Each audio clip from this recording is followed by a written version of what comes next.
got a skin tight alibi. The rhythm made it do it, so you did it right. You said it's only once, no, it's every night, every night. So how you think you're free, but you're at my crib? And how you're giving up when you're going in? You say you gotta live, but you know that I can feel you getting closer, fighting like a soldier, but we can't resist the better cry. Banging on my junk boy loud as the earth is shaking, strong like the bed we're breaking. Show me what you do.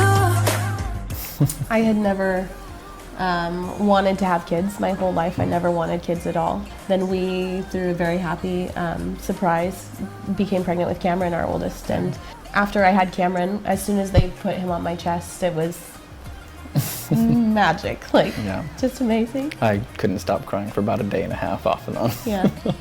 So after we had our boys, our two boys, Cameron and Eli, then knowing that pregnancy was something that was very easy for my body. I couldn't imagine wanting children and not being able to have children. So we ended up reaching out to Northwest Surrogacy Center for information and just talking with them. It was something that I decided that I really wanted to do. When Heather started talking about it, it was easy for me because I'd had friends that were adopted. We had a lot of friends, my brother and I, in high school that would come and my parents would joke they were their surrogate children. And so when Heather mentioned it, that, hey, I think I want to be a surrogate, I was, yeah, okay, if that's what you want to do, I'm okay with that. We didn't go into the process for the money. We went into the process for being able to give that to someone else, being able to give someone a family. Yeah. We wanted someone else to be able to share in that. And the money was a secondary thing. It was something that once we discussed it with the surrogacy center and realized that our dreams could come true through doing it, it was like a bonus on top of. We reached out to Northwest Surrogacy Center and they gave us their biography and we read through it and thought that they would be a really good match for us. Then we thought, okay, these sound like good people. Reading through their biography, it was as if I had written it myself. The style that it was written in, just the words that they chose to use were exactly how I would have written it. And the first meeting when we met, we were at the Surrogacy Center and they were in Israel. We did a Skype session and we started chatting and it was like we were old friends from the beginning. Like we just matched up so well, parts of our personality matching with parts of their personality, and by the end we were just laughing and goofing and chatting about our two boys that we had, and it just felt right. Everything felt perfect. Say hi, can you guys wave? The process ended up that I carried Ella and Hadar for them.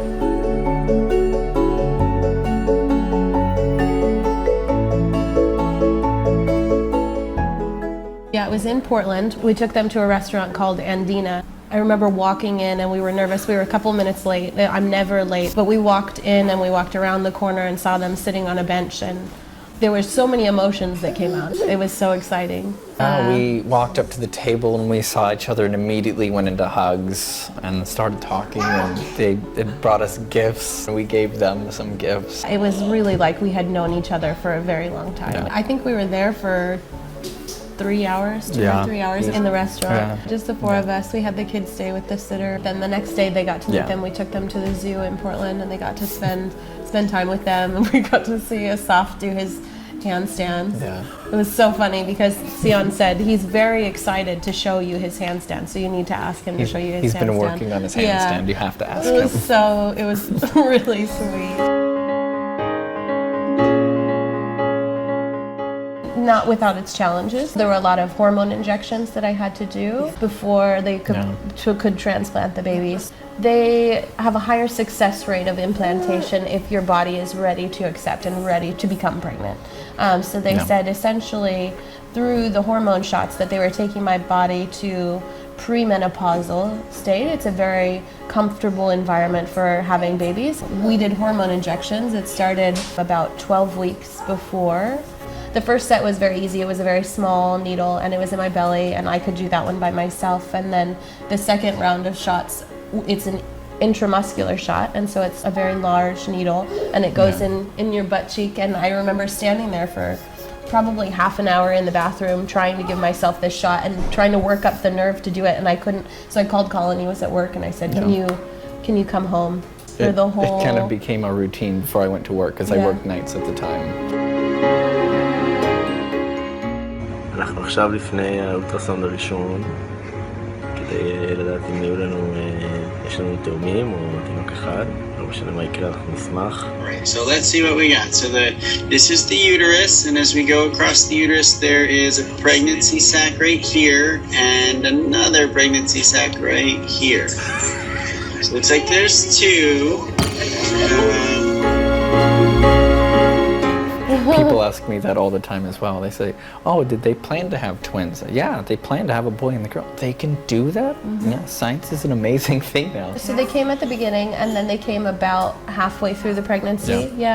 I could feel the babies moving on the outside of my belly. It was just about that point. And we took them to lunch, and I could feel the babies moving. And they didn't know if they could touch my belly, and I asked them to put their hands on my belly so that they could feel it. And I felt like that was the first moment that they really, like, it was their babies. This was happening for them. And that was, I think, the moment that we went from being in this process together to actually being really good friends, or like becoming really emotionally attached to them. They kept wondering about it, and Heather said, "Oh, I can feel them kicking. And do you want to feel?" And they're like, "Can we feel?" They were so excited. "Please come and feel." And then seeing the joys of first knowing that you're going to be a parent and being able to actually feel that, especially as a male being on the outside of that, not carrying the baby. When you get to feel your child kicking for the first time is something magical. So to see them experience that was also, it was a beautiful thing to see that, and them realizing, oh my gosh, it's actually happening.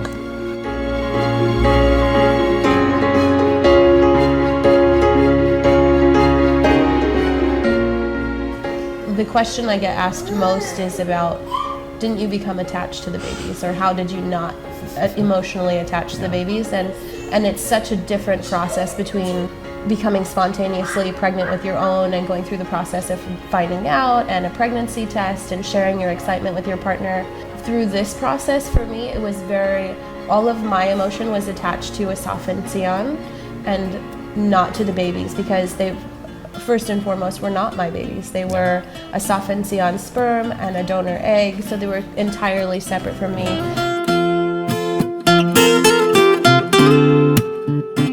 I was induced into labor at 38 weeks pregnant, because they said with twins that's a very long time to be pregnant with them, and they said they were never going to come out on their own. So there were a few times when she was having contractions, and we thought that we might have before. There were twice that we went to the hospital. Yeah, there was one night. It was the night of my birthday.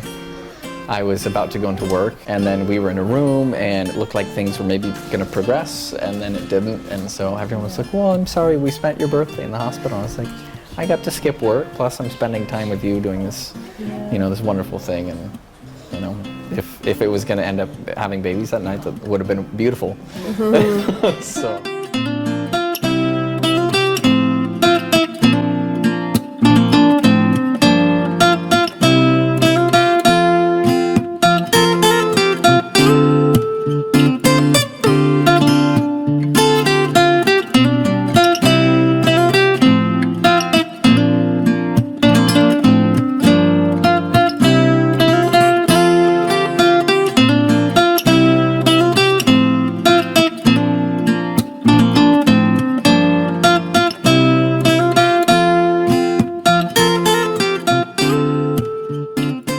They want you to have an epidural when you're having twins in case they have to do an emergency C-section. So I have the epidural in, and I can't move my legs, and the bed starts folding me up, like started closing up on me. They said they'd never seen that before, but I got squished. They even in the unplugged bed. it and they it kept unplugged moving. And it kept moving. I thought I was going to fall out. They said they have never seen that. There was a nurse there who had been there for like 30 years, and she said, "I've never seen anything like that before." They gave me the option to have one person in the room with me, and so Colin was there and my mom was there, and my mom had been really good about like interacting with the doctors and telling them what I needed. I tend to just kind of, I'm very passive sometimes, and she was more assertive. Asaf and ציון there was to the left of the bed was a door with just a panel of glass, and so I could see them out there, and they could see the process, the seeing the babies born.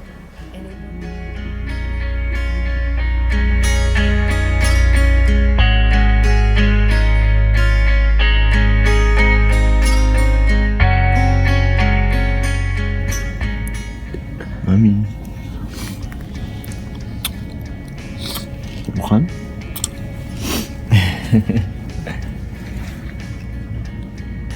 Hadar was born. He was very easy, came right out. Okay, let me get a mask on you guys. Okay. Let's go back here. Okay. You got the mask? Yeah, they don't need it. No, they don't need it. Okay. Because it's not open? Okay. Are you both going to go, or is one going to wait for next baby? The time is here. It's upside down. All right. And so he will have matching, and your husband has matching.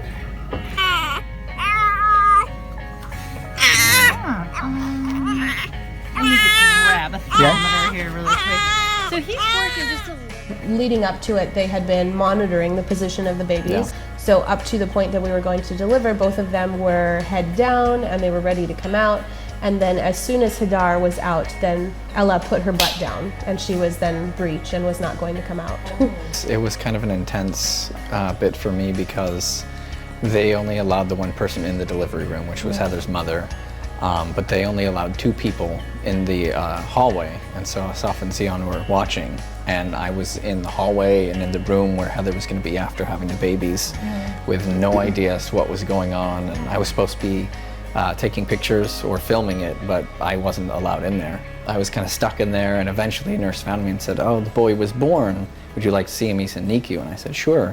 And I went in there, and they said, "Well, the girl turned breech. They're still working on getting that turned." The doctor was looking at me and asked if I would like to have a C-section or if I would like for them to try and turn the baby.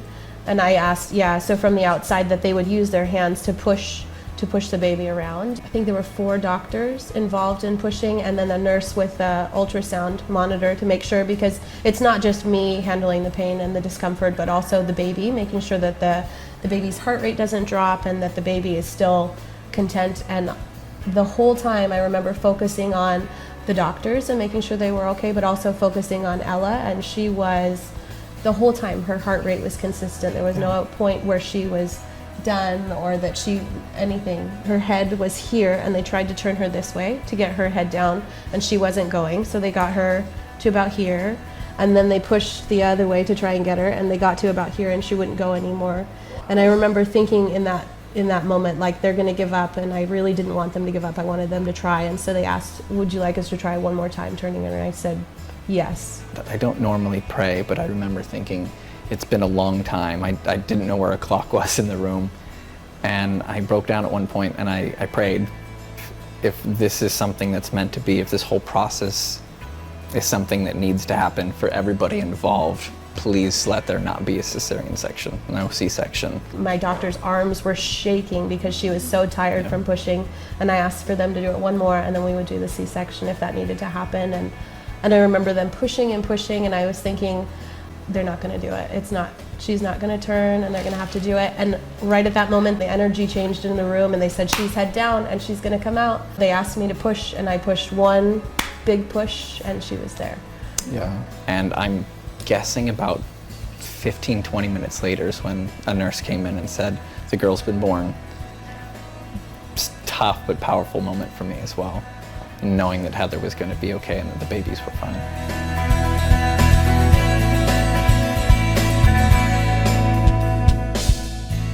I wasn't going to hold the babies because they're not mine, and so they took them immediately out of the room. I was shaking afterwards. They ended up giving me something to knock me out because I was just not emotionally hysterical, but physically hysterical. I remember Colin was like holding my arm, and he said, "Don't fight it," because I'm shaking and shaking. "Don't fight it," and I'm like, "I'm not fighting it!" Like, I was so distraught, like there was no control over the body. I think that mentally I knew that I wasn't attached to the babies, but that for some reason I thought that holding them or something like that, that I didn't want to chance or risk having an emotional attachment to them. Watching them holding their babies and becoming parents was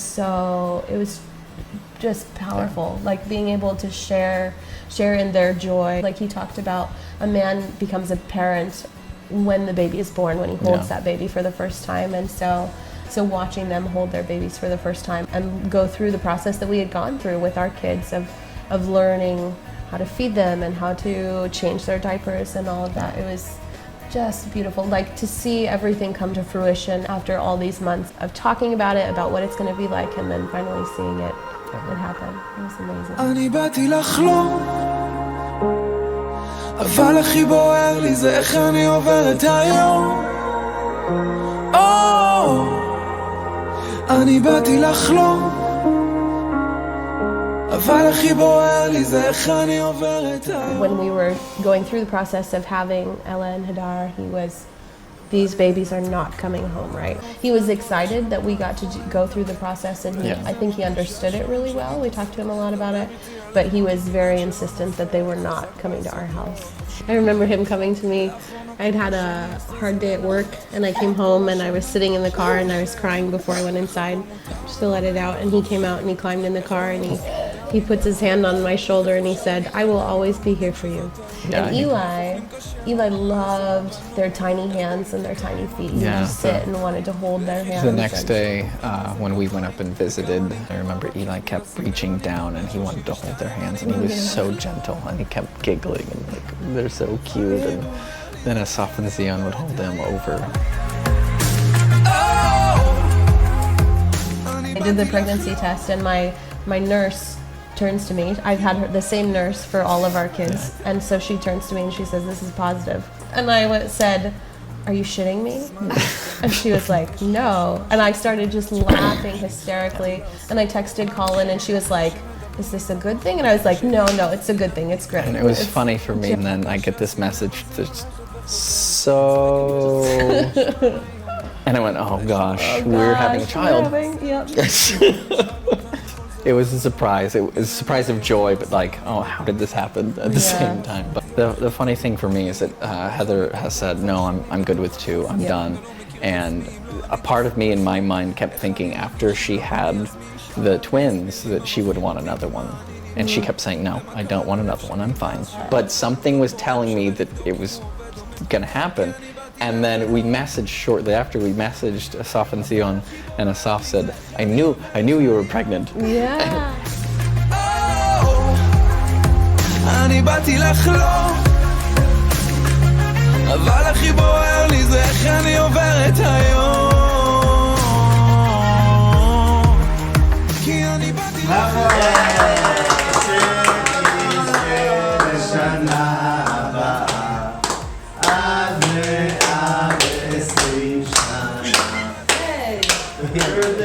We wish you 120 years. I like the food, and I love playing with my friends. Yeah. What do you think of our apartment here? Good. I love it. You do? Eli was in his pajamas holding a pillow. I was in my pajamas running away from Eli with Hadar. And Eli was trying to whack us with the pillow. We were having very much fun.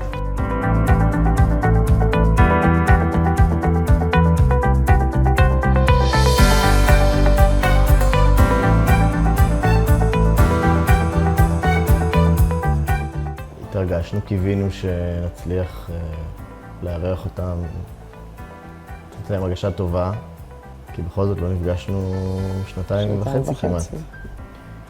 וגם הכרת התודה רק הולכת וגוברת. חשבתי על זה בדרך שבאתי לאסוף אותם משדה התעופה, והתרגשתי מאוד כי שנים עוברות ואנחנו מבינים מה קיבלנו בזכותם. זה רק נהיה יותר ויותר מדהים, המתנה שקיבלנו. They send us photos regularly, and it's something that I would like to do more of, actually. Like, especially spending this time with them and getting to enjoy them and see them as people and as parents now, and more like closer friends. Almost more like family. Absolutely. That's exactly why the money wasn't ever really a part of it for us, because there's no amount of money that you can give to someone to say thank you for a baby. Yeah. I mean, that changes your entire life. That changes who you are as a person. I couldn't see why anyone would be able to do that for the money ever. To be able to give that gift of having your own child to someone it's priceless. And that's what Heather wanted to give after knowing that she hadn't wanted children and then finding our children so beautiful and doing that. רציתי להגיד שזה משהו שבקלות יכול לא להישכח, אבל להיות כאילו חלק מההיסטוריה. וגם בשבילם וגם בשבילנו. זה חשוב מאוד לשמר את זה, שיהיה בסיס לסיפור הזה, שזה לא יהיה איזה מיתולוגיה, שזה יהיה משהו קיים וחי בתוך החיים שלהם ושלנו. וכמו שההיריון היה במין שלט רחוק כזה, והיחסים איתם נהיו גם בשלט רחוק, ומן הסתם הרבה יותר קשה לשמור ככה על יחסים. פתאום יש משהו מאוד טבעי ומחבר בהגעה שלהם לכאן. ומשהו מאוד חם ונעים. זה חיזק את התחושה שכל זה היה משהו נכון, את האנושיות של זה, את שמחת החיים שבזה. זה פשוט היה נכון. וגם עכשיו, כשהם כאן, אני רואה את הילדים שלי עם הילדים שלה, ואיך את ההתנהלות שלה מול הילדים שלה והילדים שלי. זה מחמם את הלב, זה עושה תחושת שייכות, זה הופך את כל התהליך המאוד מוזר הזה למאוד אנושי וחם. וזה חשוב. אנחנו למדנו מהם איך להיות הורים עוד לפני את רוצה להיות כאן? עוד לפני שהילדים נולדו. רק מלהסתכל, לראות איך הם מתנהלים איתם ואיזה ילדים חכמים ורגישים יש להם. עם יכולת ביטוי מדהימה, ובאיזשהו מקום ניסינו לעשות משהו דומה, אבל עם טמפרמנט ישראלי. גם מתנה מאוד גדולה, זה גם לא מובן מאליו. וזאת זכייה. It's interesting being on the outside. I always considered myself the smallest piece of the puzzle because they weren't my children and I wasn't carrying the babies. But Heather and Asaf and Sion kept telling me, no, you're a very big piece. You're very important because you're there for Heather. You're giving her strength. And I said, well, I guess you're right. I mean, you know, they're getting their babies and she's carrying them, but it's tough and she needed a lot of support and I was there, whatever she needed, I was helping, and I think it helped me even to become a better father and a better partner because I had to pick up some more slack and help out, especially carrying twins because it was a lot different on her body than a normal pregnancy. Yeah, and I wouldn't change anything. Just doing that is such a beautiful process. And we were lucky because we've been introduced to another surrogate before you. There was no reason, but we didn't feel right. And with you, it's mostly you, but it's you and all, of course, Colin and the children. The children were always there. From the first Skype conversation, they were there all the time. I remember the first time we met each other personally, when we met at the restaurant, and you came with your short ginger hair and your black dress, and you were very happy. Yeah. I saw a happy person, and you were more noisy than you are now. Oh, it was years ago. She was young. And you came with all of your energy, and I was thinking to myself, okay, this is a happy person who's coming to do something good, not only for me. And that's exactly what I wanted to see.